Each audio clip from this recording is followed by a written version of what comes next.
I'm wondering. So I want to start with, let's just talk about voice in general in AI, because one of the questions when we look at AI applications is what's the right user interface? Or maybe there's Yeah. multiple correct user interfaces. Certainly, chat has been the initial way a lot of people have interfaced with the new forms of generative AI, including even when they're generating images, for example. Hmm. A lot of people have seen use that kind of chat interface. For those that aren't as familiar with what, like maybe like even just what's the state of voice AI and why do you think it's a good user interface?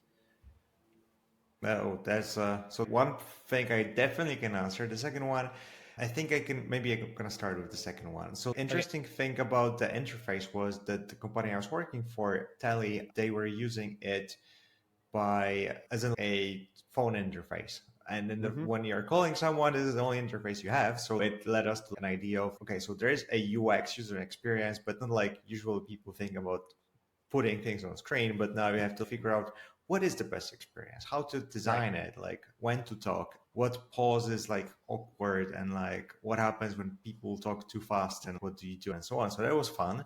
And I think we didn't explore it that much. So I think in those sorts of application when you don't use your hands and like this is the only way, that's the correct interface. I am struggling sometimes when I'm creating my own thing to figure out why would people like talk usually, but I had some cool insights which are interesting. So like a couple friends or like a couple people who like use my application, they said that they tried playing this when they were driving a car. And I think maybe not in Europe, but in US everyone spends a lot of time driving, so that could be something. Like sometimes you just want to talk with someone, so I guess in situations like this is a perfect interface, right?